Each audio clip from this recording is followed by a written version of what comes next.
Hello friends, आज की news, AstraZeneca clinical trial is on hold. ये न्यूज़ आप सबने आज क्लिनिकल ट्रायल के बारे में देखा कि सभी न्यूज़पेपर्स के अंदर, न्यूज़ चैनल के अंदर एक न्यूज़ रन कर रही है जिसमें ये कहा गया कि जो कोविड की ट्रायल, पहली ट्रायल जिस पे पूरी दुनिया की होप थी, वो ट्रायल ऑन होल्ड चली गई है।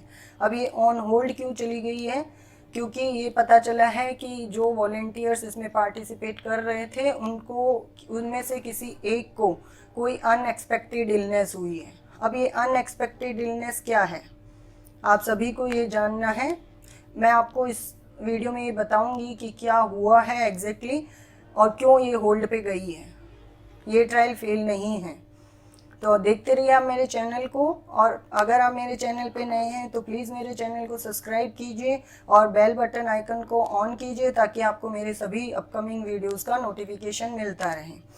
तो देखिए, जैसे कि आपको पता है, जब भी कोई एक मेडिसिन रिसर्च में आती है या जो भी नॉर्मल मेडिसिन होती है, ये हम सबको पता है कि हर मेडिसिन का अपना एक साइड इफ़ेक्ट होता है, और वो साइड इफ़ेक्ट कहीं ना कहीं, चाहे छोटा हो, नॉन सीरियस, सीरियस, कैसा भी हो, बट हर मेडिसिन का अपना एक साइड इफ़ेक्ट है।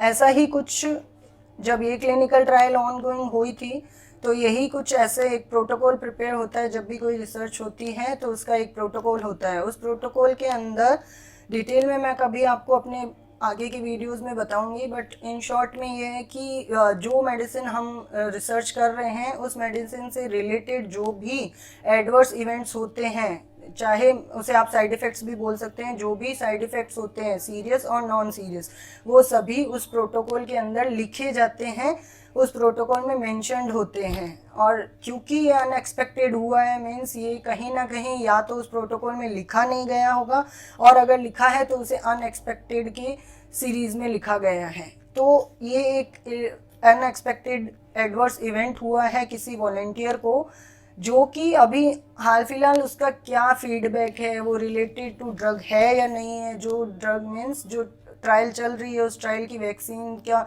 इफ़ेक्ट है, या उस वॉलेंटियर ने कुछ ऐसा और ड्रग विदाउट एनी इंफॉर्मेशन ले ली है, या कुछ ऐसा हुआ है जिसका रीज़न अभी आगे फाइंड आउट किया जाएगा। क्योंकि एज अ रिसर्च में ये है कि विद इन 24 आवर्स के अंदर आपको अपनी सभी रेगुलेटरी अथॉरिटीज़ को इंफॉर्मेशन देनी होती है अगर कोई भी इलनेस हो, whether it is expected or unexpected.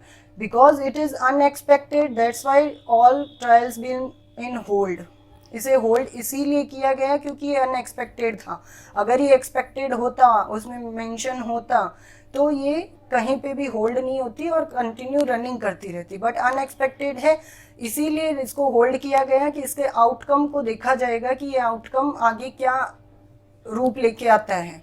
इसका आउटकम ये रिजॉल्व हो जाता है अगर इजीली, तो इसका फर्दर प्रोटोकॉल अमेंड करके ट्रायल को रन कर दिया जाएगा।